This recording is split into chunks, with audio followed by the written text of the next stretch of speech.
So the topic of the day will be navigation and communication. So famous NavCom, right? Or avionics, basically. And the goal here is to show you how to express your knowledge, how to talk about these topics in simple terms, with a simple vocabulary, making it very clean for the interviewer or the examiners, for everybody to understand you, okay? So again, as I said, this class, nothing here is above the manual. So I want you to always follow and respect your company's manuals, the aviation authorities. Technologies change. Sometimes where you fly, the system works a little bit different from other places. So always cross-check my information in the official sources, okay? Start talking about the importance of both systems, why the systems exist for us, and how they help. And after that, I'm going to talk about navigation, explain the system very briefly, communication, explain it very briefly. Everything's done, all right? Perfect. If it's okay for you, it's okay for everybody. Let's go. Guys, let's start talking about the importance. I don't really need to define what is the navigation and communication. They're pretty straightforward. But I want to talk about the importance. I want to start discussing this kind of importance with you guys here. So basically, apart from the hydraulic systems, of course, when we talk about safe operation, when we talk about where the technology goes into the airplane, we are talking about navigation and communication. These are two things that they vary from airplane to airplane, from company to company. They change from country to country as well. So some countries have a different technology than others. Some companies use a different technology than others. So navigation and communication, they are two of the, in my opinion, of course, they are two of the widest topics we can talk about, because every time we fly, we need to navigate and communicate, right? It's even in our rules. So basically, what I put up for you guys here is that navigation and communication systems are critical for safe and efficient flights. There's no way you can make an efficient flight without a proper navigation system and without good communication. This is the key for our situational awareness. This is the key for flight safety. And this is the key to understand what's happening, right? So that's why we have backups for everything. So basically, these systems provide pilots with the necessary information and tools to navigate the aircraft to their destination while communicating effectively with ATC and other aircraft in the airspace. So what is the importance of navigation system? A navigation system is very important because it will provide the necessary tools so we can navigate and find ourselves during the flight. It's very important for us to reach our destination safely in the most efficient way, because this can help us save money and time for the company, which is also crucial, all right? So, as I put here, without these systems, aviation safety and efficiency would be severely compromised. If you have a full navigation failure, if all your navigation systems fail, you are in an emergency situation. If you have a communication problem, there's even a specific scope for that. So it's also an emergency. So let's start with this. So first thing, I want to break this down very efficiently, very briefly for you. Navigation systems will show us where we are going. Communication will get us there. All right, so if we lose our navigation system, the airplane is still flying. If we lose the communication system, the airplane is still flying.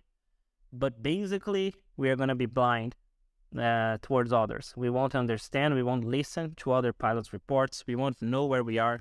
We won't be sure of where we are going. That's why these systems are so crucial, and I think that's why you guys asked me to talk about this, okay? So let's start with the navigation system. The navigation system is very wide, very open. It has many different technologies involved and everything.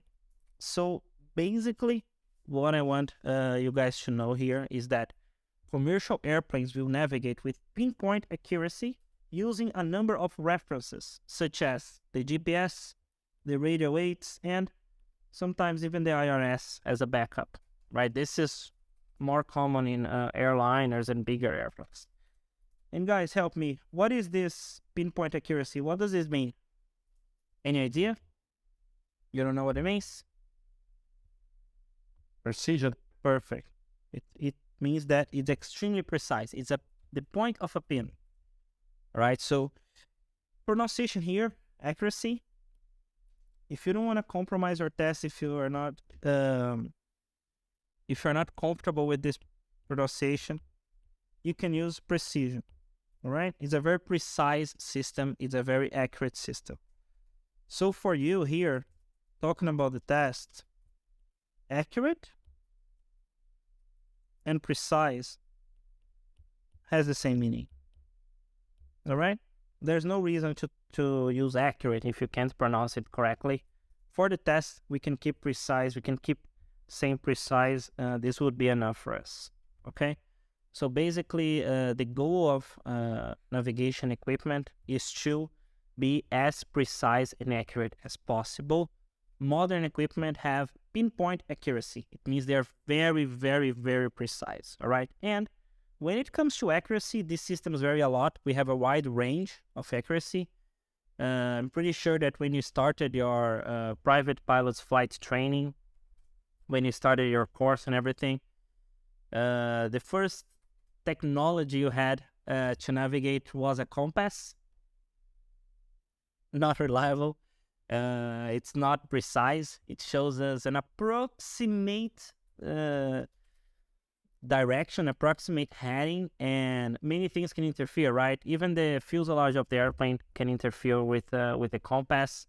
So it's definitely not reliable. We just use the Earth's magnetisms. After that, people started creating some radio aids, some different systems with accelerometers until today, where we are in the GPS, which basically is used satellites orbiting around Earth.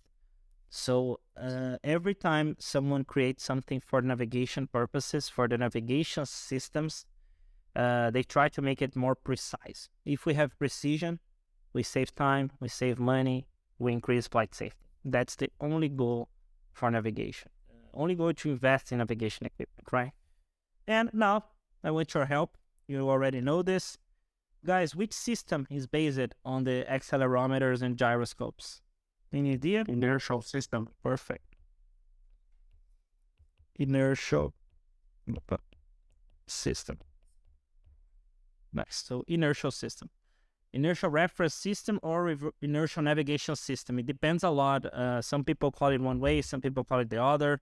Some people even call it inertial reference unit, right? So everything's part of the same thing. We can just call it inertial system, all right? And what is the most accurate method, guys? Any idea? The GPS. What does GPS stand for? Global stabilization. Global? Position. Global positioning. Perfect. Global positioning system, right? This is the GPS. And what about the one that use ground aids and frequencies? We have to change the frequency all the time to pinpoint our position. ATS if you were. Perfect. These are the radar navigation. Radar navigation. Radar nav. Let's see if it's going to accept. No. Radar nav. Radar navigation. All right. So basically, these are the three systems I want us to focus on. Basically, we have the GPS as the most accurate method. All right. This will be the number one priority for airplanes. We use the GPS. Sometimes we can use the GPS to calibrate the inertial system, right? After that, we have the inertial system in airliners, right? In bigger airplanes. It's actually very heavy, it's very expensive, and it's not so accurate because it really uses the inertia of the airplane. We calibrate it on the ground, and it uses our speed to show our position. It's a good backup. It's a good backup, but it's not the GPS. And before everything, we had radar navigation, which started with the NDBs, right? Not precise at all. I think they don't have NDBs anymore in Brazil. Maybe one or another that they forgot to deactivate. And the VOR, right? So This is everything. And guys, what do we do if everything fails? What is the last navigation system we have? Stars. Sorry? Stars. We have the stars, but what are the stars? Use the stars to find the correct path. Nice. We have the stars. Now that's nice. Good. We have visual navigation. We have the stars. We have the Magnetic compass. Perfect. We have the compass. Normally, all these systems, they are a problem. They are not so reliable because they depend on other things. They won't show you the way. You have to interpret the way. So, for example, this is the difference. That's why this raw data is very hard, because pilots need to interpret. They need to know what they are doing. So the system will not give you anything. For example, if you have the stars, if you have the compass, if you have the charts and whatever, you need to interpret the compass. You need to know what the compass is telling you. If you have the stars, you need to know how to do that. You need to know how to navigate through that. But if you have the radio navigation, basically you need to follow the arrow. You need to follow the needle, right? Something we call follow the needle here. If you have the GPS, just follow the magenta, right? Follow the pink line and everything will be done. If you have an inertial, you also follow the instrument. Here, you have to interpret. You have to know where you're going. It's not going to tell you the position of nothing. It's not gonna give you the route. It will tell the position. So for example, hey Captain, now you're going north. I don't know where you're going. I don't know what you're going to do with this information, but that's north. Follow that, So this is a way of pilots knowing where they are, and the navigation will be dependent on them. Different from the GPS. The GPS will give you your destination and your route. That's why it's the most accurate method. It doesn't depend a lot on the pilots. It doesn't depend a lot on our knowledge. We basically follow that, and the autopilot will follow that depending on the airplane you're flying. Okay, so these are the 3 systems I want you guys to focus on here for the test, for aviation. The other ones are just very complex to talk about, especially because, as I told you guys at the beginning, very hard to create this class because they are endless. We have infinite ways of navigating. But these are the ones I want to focus on today for aviation. So basically radio navigation with the radio aids, global positioning system, the GPS, and our inertial, which is a backup. It was very used some time ago. So let's make a breakdown, talk about each one of them. I'm not here to teach you them. I'm here to show you how to talk about them, to make you understand them in English, right? That's our goal here. So basically, when we talk about the radio aids, we have the VOR and we have the ADF. Oh, we have ILS. It works a bit different from these two. And basically, when we have the radio aids, what is the translation for aids, guys? I'm not going to speak Portuguese. I need your help. I'll see you. Perfect.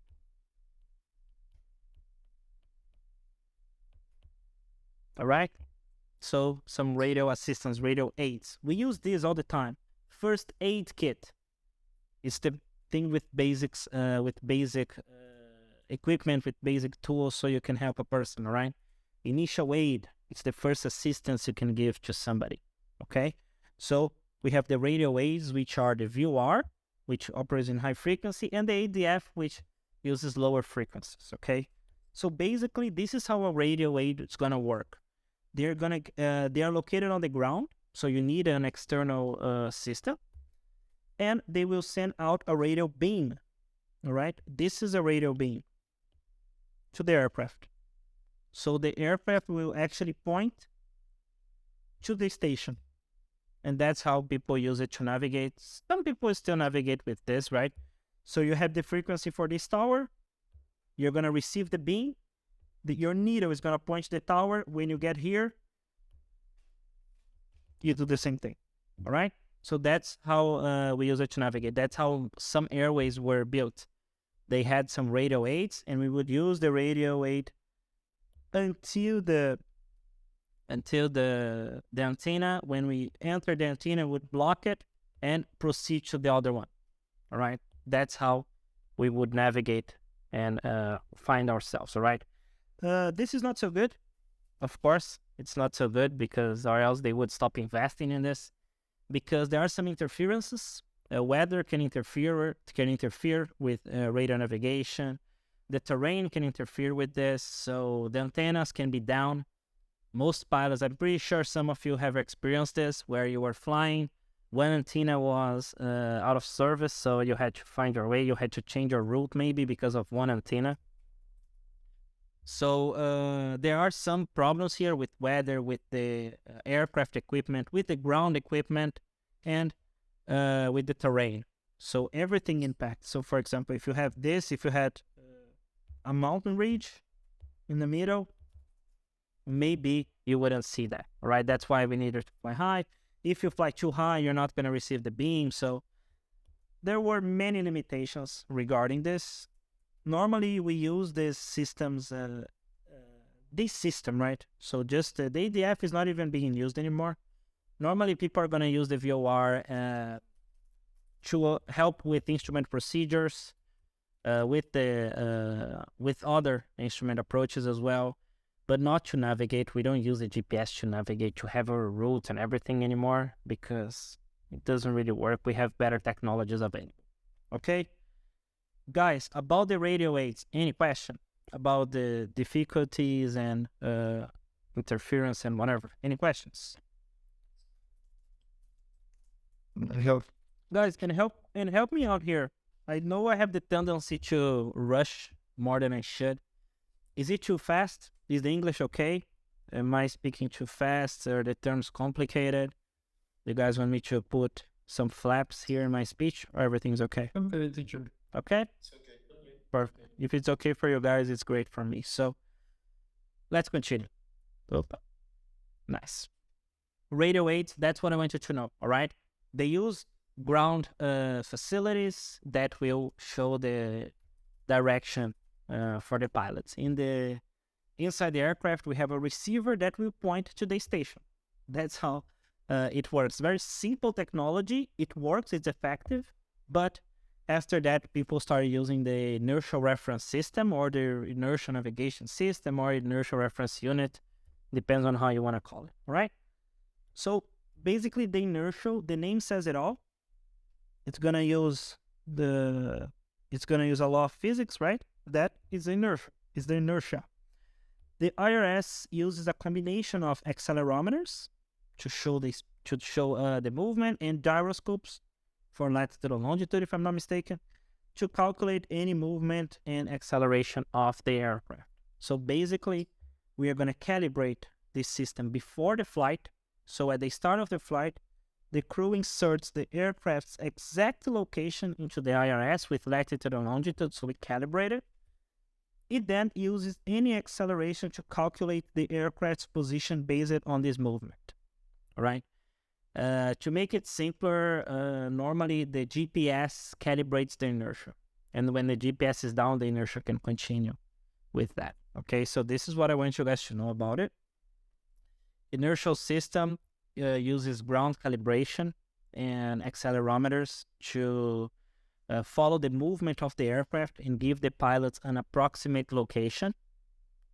Right? Radio aids have ground antennas, ground facilities, ground aids that will show radio beams that will, when the pilot connects a certain frequency, they are going to receive an indication where the antenna is located, and based on that, they will interpret and follow their flight plan.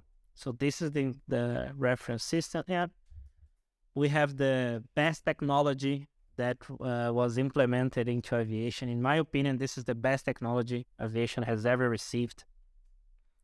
Apart from coffee machines inside the airplane, right? Coffee machines are also very nice. So coffee and GPS are the best things humans can build.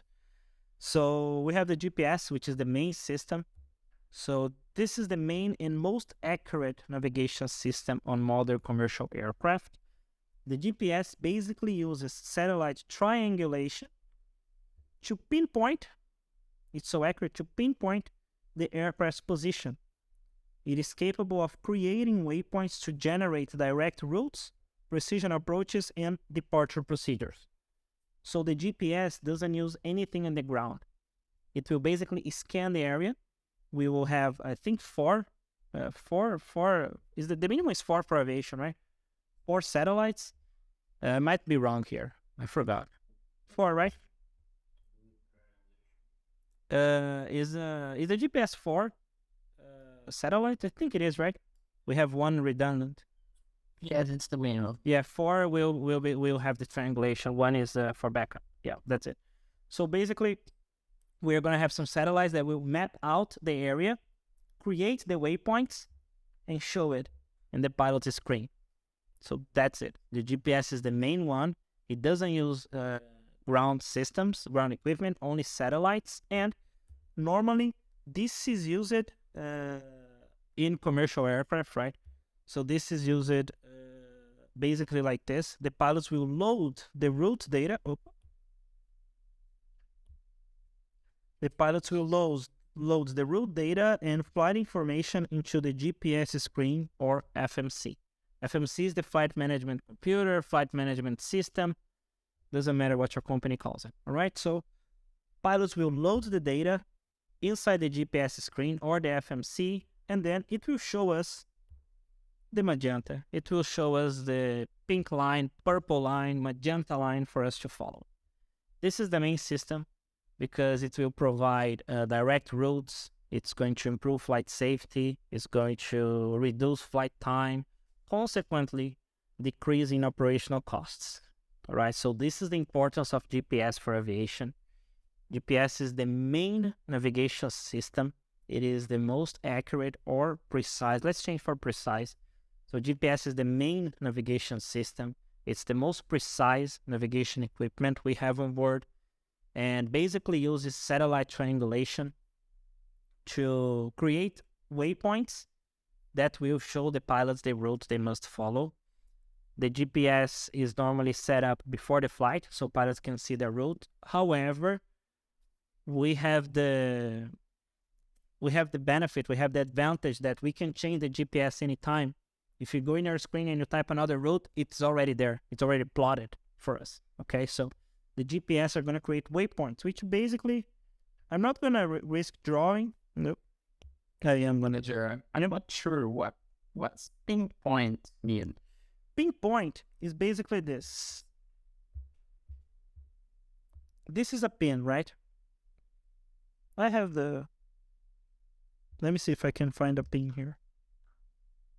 All right. This is a pin. All right? This is a pinpoint. It's a very small dot. That's why we use pinpoint precision. It means that it's very precise. Okay? Every time you are looking at Google Maps or something like that, and you type an address, you see a pin, right? That's how they show that. So there comes the expression pinpoint. Did you understand?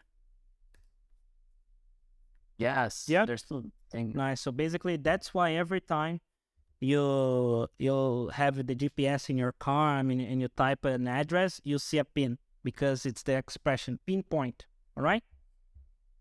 That's a pinpoint. So basically, the GPS will provide pinpoint accuracy for pilots. It will create some waypoints based on satellite triangulation, and will show us a direct route for that. The only reason we don't have straight lines to destinations is because of air law, because the GPS can create that. You can go anywhere in the world in a straight line if you're in an airplane. If we don't consider the other limitations, we have the endurance, we have the ETOPS, we have the company's routes, the flight levels, and everything. So that's why GPS is so important. We can get as close to a straight line as possible, and of course, straight line is always the faster route. Okay? Guys, about the systems, easy work. Radio 8, inertial system, GPS. This is what I want you to know. We even talked about some raw data as well. Any questions here? Oh, Nope. Perfect. Let's continue. very good. Yep. The word pinpoint was new for me. Yeah. Normally people don't use it so much. I've seen many pilots that they don't know what it means. But yeah, it's an expression. For me. Yeah. It's nice. It's nice. Try start using it. It's gonna be fun. Guys, thank you. Let's start with the importance, all right? Now, you know it's your turn. Why is the GPS important? Guys, we know it's crucial for modern aviation. It's a no-go item. In some cases, there are some procedures that they are entirely based on GPS. We have redundancies on GPSs, on GPS systems and GPS equipment inside the aircraft, of course. But what is the importance? I want five characteristics using these verbs I created. All right, so let's start with improve, guys. What does the GPS improve? The optimization of air traffic. Improves what? Sorry? International markets. Sorry, I couldn't hear. What was the first one? Who said the first one? Something about aircraft? Optimization of air traffic. The optimization of air traffic. Wow, improved. I wouldn't put it like this. I would create a sixth one here because we cannot say improve optimization, okay? We can say it optimizes air traffic. So it optimizes air traffic flow, of course. What does it improve? Gustavo just put here, improves flight safety, okay? Our situational awareness. Nice. Improves flight safety. The next one, what does it provide? What does the GPS give you? I want a very... Sorry? Flight faster. I didn't understand what you said. Faster. No, it cannot provide faster. It doesn't, nothing provides faster. The flights just become faster, but it's related to what you said. It provides... Situational. It provides... It doesn't provide situational awareness because situational awareness is from the pilot. The GPS is not going to bring that. The pilot will have situational awareness with or without GPS because, or else pilots without GPS would be crashing into mountains, right? We'll stop put here. Look, it provides, it's very similar to what you said, Lucas. It provides direct routes.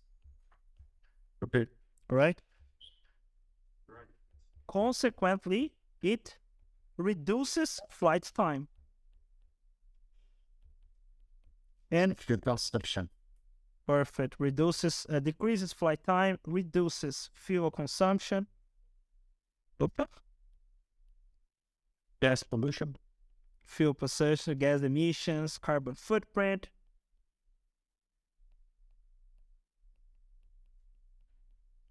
And last but not least, increases the situational awareness. So it doesn't provide situational awareness. It can improve, optimize, or increase situational awareness, all right? But situational awareness belongs to the pilot, not the GPS. Situational awareness. Okay? So these are things I want you to have. We even added a sixth one because I like the verb optimize. So what is the importance of GPS for modern aviation? Well, the GPS is the main navigation method we have in aviation. And it's very important for flight safety because it provides direct routes, it decreases our flight time, and reduces the fuel consumption. It also increases our situational awareness and optimizes air traffic. That's it. Teacher, about number 4, how can I say when the pilot is not sure about his position? He's not aware about his position. Spatial disorientation. That's it. Not disorientation, when the Portuguese piloto está perdido, how can I say? And he's lost. He's lost? Yeah. Yes, reduces case of loss. Let's see how we can put this better. I wouldn't say reduces case of loss. I would just say, I would say it increases situational awareness because when we are lost, we lose situational awareness. Right. So we can say the GPS increases situational awareness because it doesn't reduce cases where pilots are lost. It increases our attention, okay? Okay. Basically, the only thing it's going to reduce are the flight time, the fuel consumption, and the operational costs. The rest is only good, okay? Well, everything is only good, right? Okay, guys, so this is workload too. reduces the workload for sure. decreases or reduces our workload. All right. These are the verbs I want you guys to take notes of. This is extremely crucial for us. These are the verbs. So you see, I have 6 examples. I can have more than that, and I'm never repeating my vocabulary. What does this show to the examiner? What am I showing here to the examiner, to the interviewer, to whomever may be? I'm showing that I have resources. I know verbs. I have a good vocabulary. I never repeat my verbs. It improves, it provides, it optimizes, decreases, reduces, eliminates, increases. All right? It eliminates the need for ground facilities for navigation. That's it. Okay? It's still external because it's a satellite. The only one that is internal to the aircraft will be the inertial. Guys, that's what I want you to have for navigation. Any questions? Enhances. Beautiful. I love this as well. It enhances our productivity, enhances flight efficiency. Any questions, guys? No? Can we continue? Are you guys tired? Because I'm still going to talk about communication. How are you guys feeling? All good? So let's continue. Let's continue that. You're the boss. So let's talk about communication. So as I mentioned before, the navigation system will get us where we're going. The better the navigation, the more efficient is going to be our flight. So navigation equipment, we've already seen actually how crucial they are, how important they are, how mandatory they are, but communication is more important than navigation, because if you lose everything, you lost your GPS screens, you don't have, your compass is broken, everything is ruined, and you have communication, is a way of navigating as well. You can establish communication, talk about ground references, you can be vectored by the controllers as well. So this is even more important than navigation. That's why I saved it for last. And basically, this is what I put here to help you guys. Again, I'm going to be very emphatic here. This is not above the company's SOP. This is not above your local aviation authority. This is just a way I created to show you guys and help here, right? So here, I want to start with the air traffic control positioning. Who are we going to call in which stage of the flight, and what is that position gonna tell us? What's that gonna bring us? So basically, we're gonna do this for the entire flight, and this is who we normally call. So for example, we have Brasilia ground, Brasilia tower, Brasilia departure, Brasilia center, Brasilia approach. I'm gonna show you guys what they do. Okay, so first things first, I'm gonna speak in English, of course. I'm gonna say this in English. We are gonna contact clearance delivery.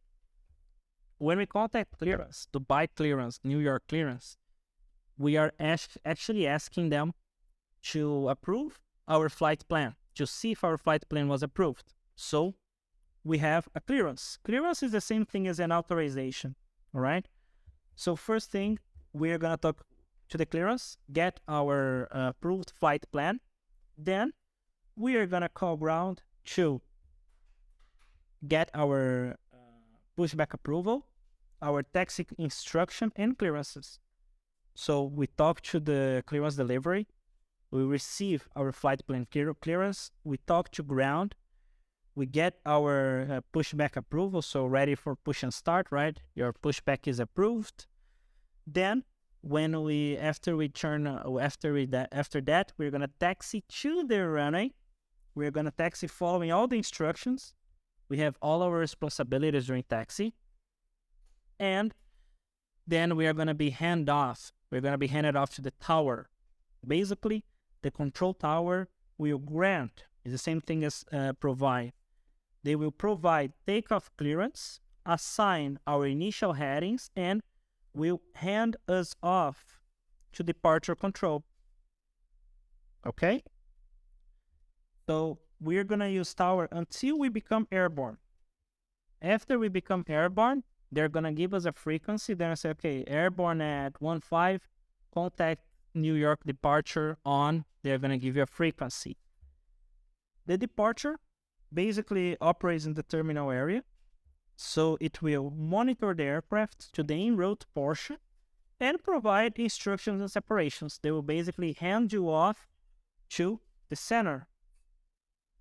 The center will guarantee your separation and proper flow, the air traffic flow. They will start managing the traffic and provide weather and other relevant information. It will also connect the two ends of the flight, takeoff and approach. Of course, depending on where you're going, depending on the size, depending on the on your route, where you're going, the distance between them, you can have many centers. All right, you can talk to West Center, Pacific Center, and so on. Okay, so guys, until now, okay, we initiate with the clearance delivery. We talk to ground control. Then they hand us off to the tower. After we are airborne, we talk to the departure. Then we are handed off to the center. So guys, this is, I'm not going to translate, but this is what we call a handoff. All right?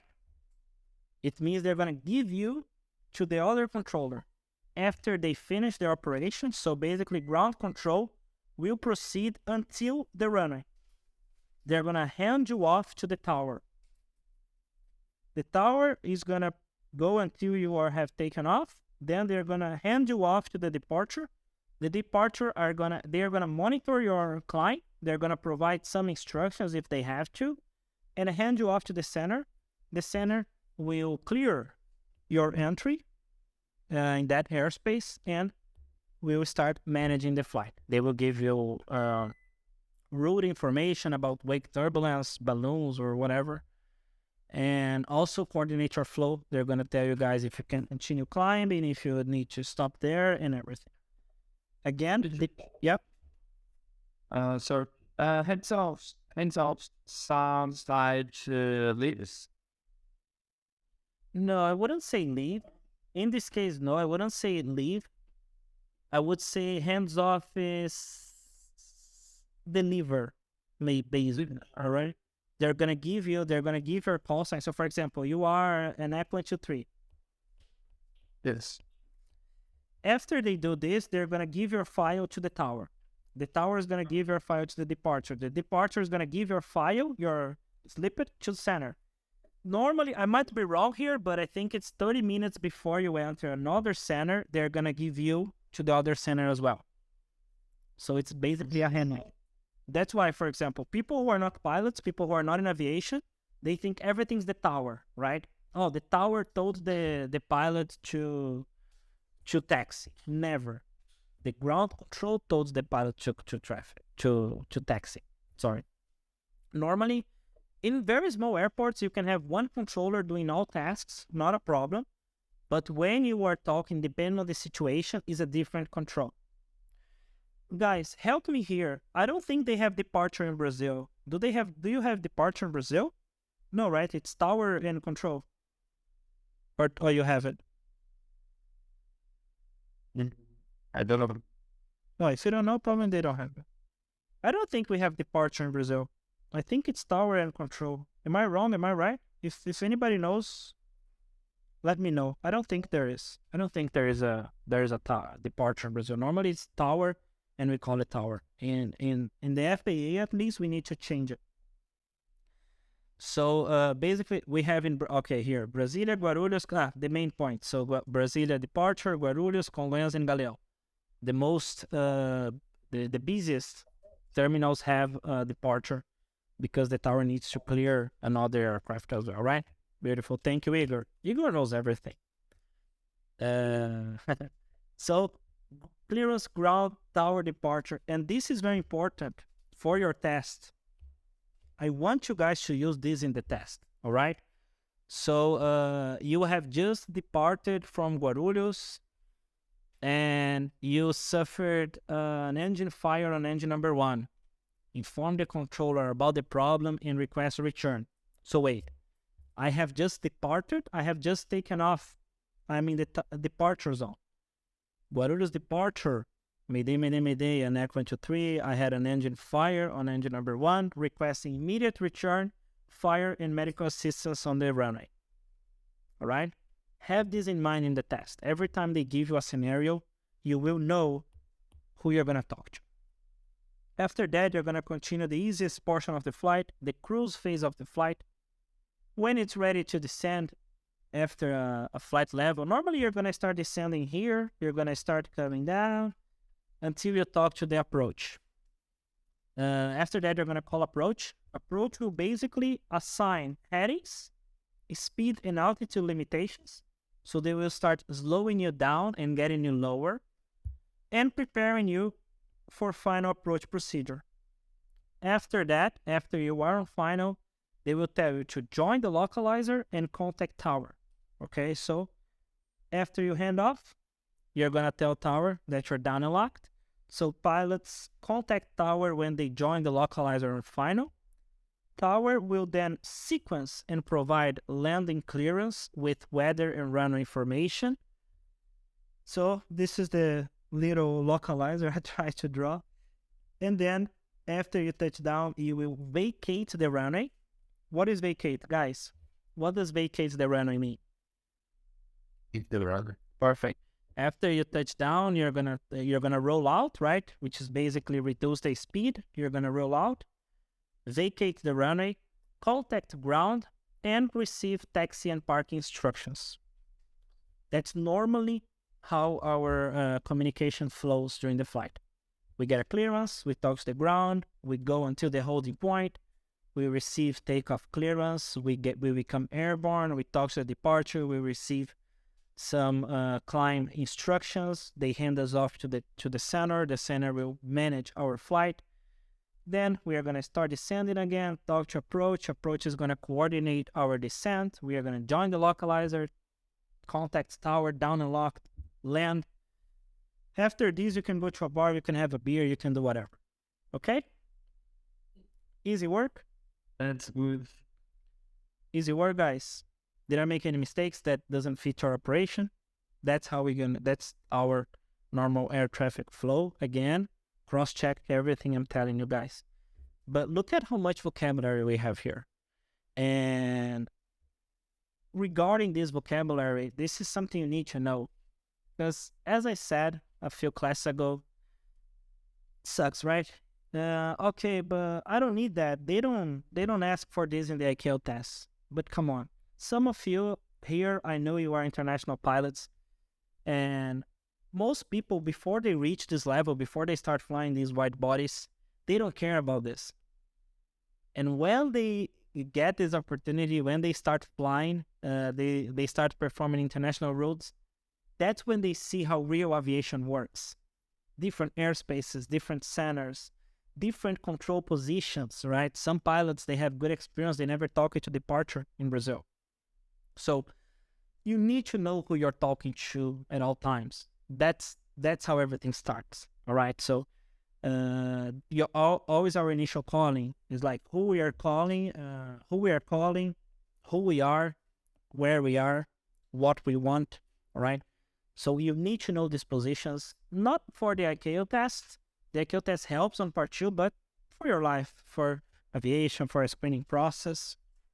So this is the flow we have in the flight. Any questions so far? Actually, it's grants and issues. Grant is basically the same as provide. Okay? And issue is basically the same as give. All right? I just didn't want to use the same verb. So, for example, the ground control will give approval for pushback. The tower will give your takeoff clearance. Basically that. All right? Okay. Thank you. You're welcome. Guys, now your turn. You're flying. You're in one of these stages. No radios, nothing. You lose your communication. What is the procedure for loss of communication?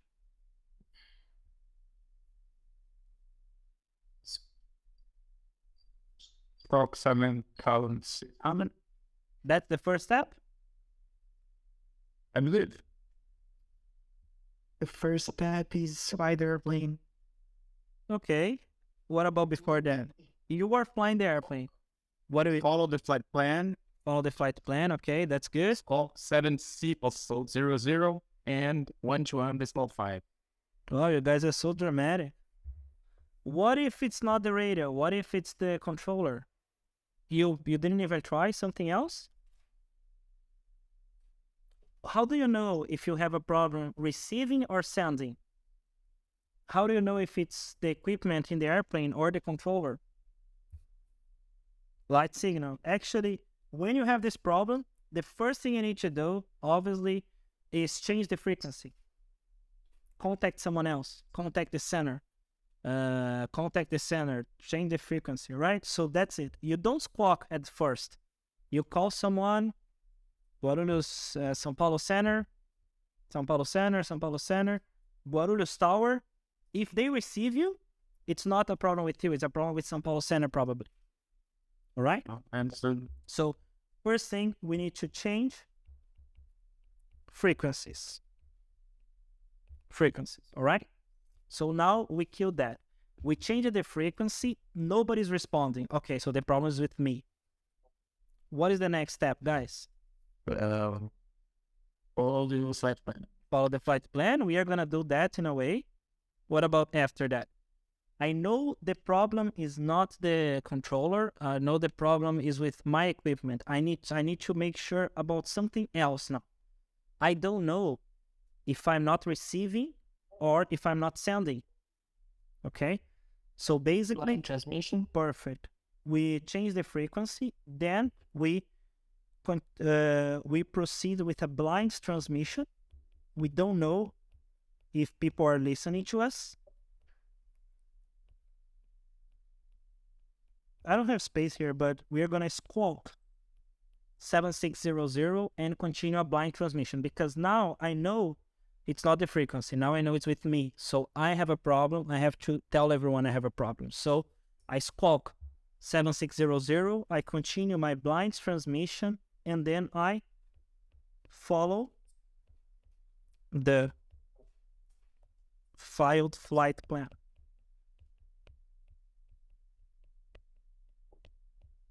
I follow the filed flight plan, and what else? Check the rated equipment. Check the we did this in the beginning. We checked the radar equipment, we changed the frequency, we changed the radar equipment, nothing worked. We squawked 7600. We proceeded with a blind transmission. We followed the flight plan, and we arrived at the airport. Can we just land?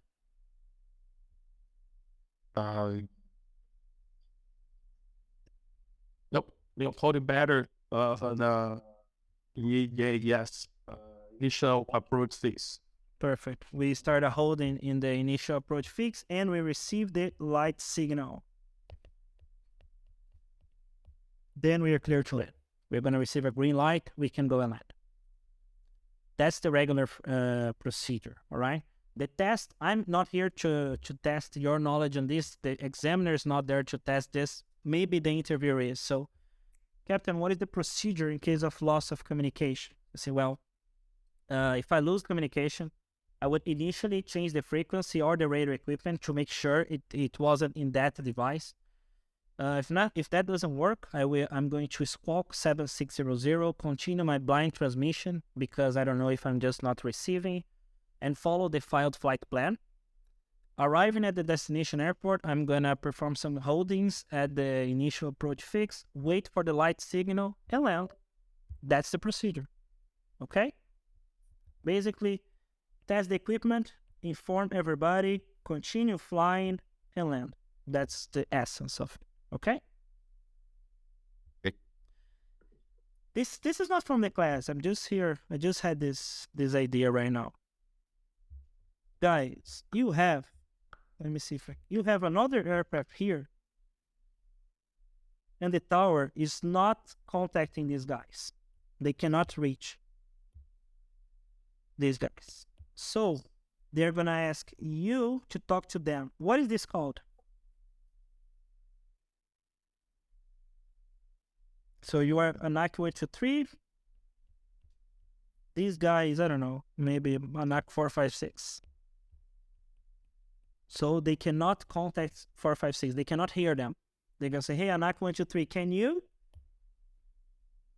Perfect. I told you Igor knows everything. Can you relay a message? In Brazil, we call bridge, right?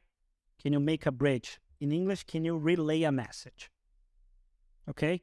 So this is a message relay. There are standards for this. It's not a phraseology class. But normally, you're going to have to make a message relay. Okay? So this guy will try to contact the other guy. That's something we do regarding communication. Okay? Are you tired? Can I continue? Easy work? Okay. Let's go. Let's talk about DATALINK.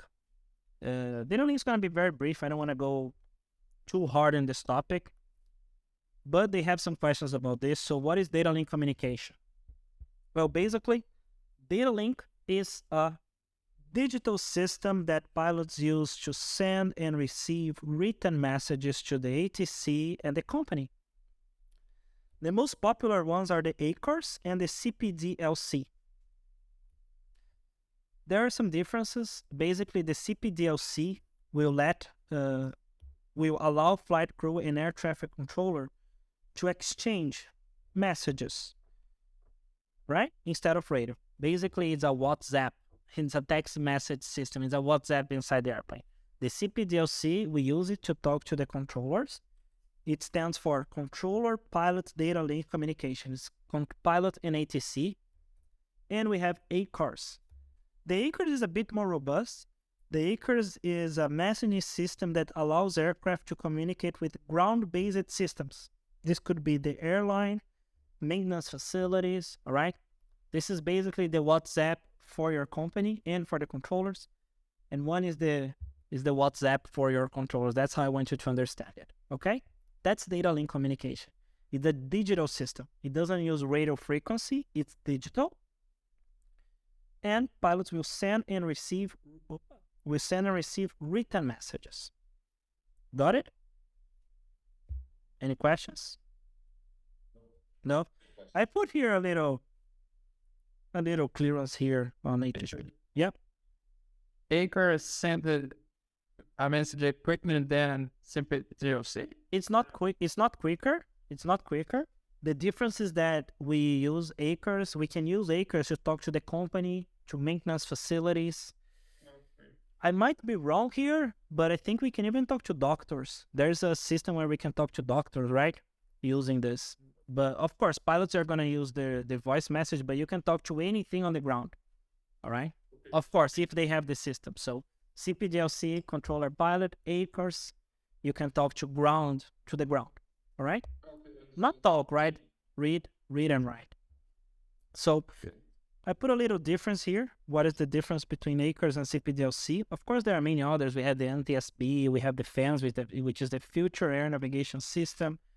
These are something different, but I want you guys to focus on these two. Basically, ACARS stands for Aircraft Communication Addressing and Reporting System. It is a messaging system that allows aircraft to communicate with ground-based facilities, airlines, maintenance facilities. ACARS messages can be used to transmit a wide range of information, including flight plans, weather updates, and maintenance requests. That's an ACARS. Those are ACARS. We can get weather updates. We can send flight plans. We can request for maintenance. If we have a maintenance system problem, we can request maintenance. CPDLC basically allows pilots to talk to the controllers using digital messages. CPDLC is used to exchange non-urgent informations. So what do we use CPDLC for? We use it to get clearances, routing information, and altitude changes. That's it. Instead of saying, hey, Pacific Center, requesting climb, flight level 380, you just put it in the CPDLC, and then you're going to receive approved, accept, something like that. You're going to receive another message. Easy? Makes sense? Did I say anything wrong? Guys, does anybody of you use this? Does anyone here use this? CPDLC, Acres, DataLink at all? That's my dream. Is your dream? You're gonna see that. Man, you're not gonna get a CPDLC in the F5, so you gotta become a civilian first. Yeah. All right. We are working on that. Now, guys, lastly, I want you guys to help me one more time. What are the benefits of data link communication? So, tell me. And there are many questions related to the same. So how can better communication technology increase flight safety? What are the benefits of data link communication? What is the importance of data link? What is the future of communication, in your opinion? All right. How can better communication contribute with safer flights? Everything is talking about the same thing. All right. All questions are talking about this. Guys, benefits of data link communication. First one, I put some drawings here to help because I know it's tough. What is the main benefit here? Reduce Avoid misunderstanding. Avoid misunderstanding. Nice. It avoids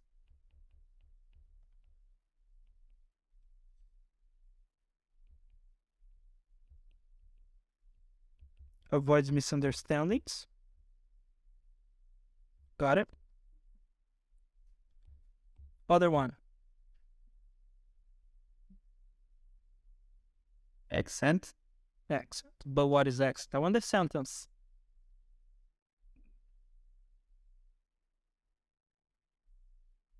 Reduce accent message. No, I would say it doesn't reduce, it eliminates because we are not listening to anybody. So it eliminates There it is. accent problems. Did anybody call me? What?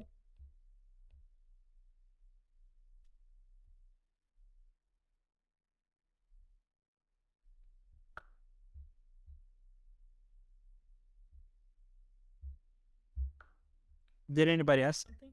Reduces congestion on frequency. Nice. I want to be a bit more technical here. I want to say that it reduces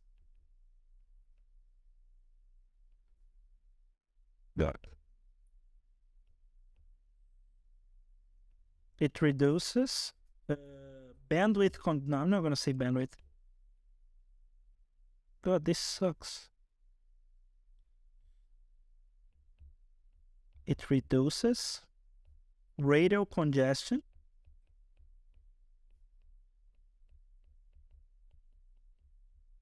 It reduces radial congestion. And what else? Last one, guys. Classic.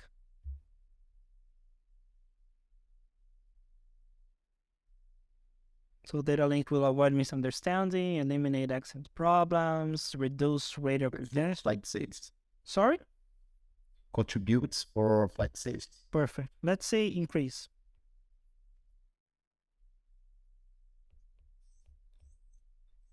No, let's change it.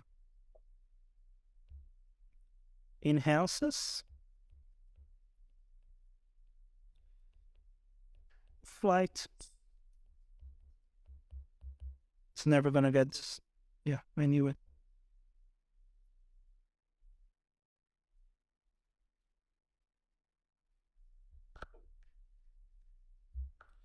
That's it, guys. So data link communication will avoid misunderstandings, eliminate accent problems, reduce radial congestion, and enhance flight safety. Over. That's it, guys, for navigation, communication. So this is what we did today. Just a little recap. I know it's getting late for you guys there. We talked about the importance of both systems. We started with navigation. We talked about the importance of navigation for aviation, the three systems. I showed you guys what are the radio aids, what's an inertial system, what is a GPS, the importance of GPS, communication, the entire flow of a flight, all the tower positions we have. We also talked about loss of communication procedure, message relay, data link importance, data link definition, the difference between ACARS and CPDLC, the benefits of data link communication in 1 hour. That's crazy. And this class was recorded live, so I apologize for any mistakes. I'm not going to review this class later. Thank you for your time. Goodbye.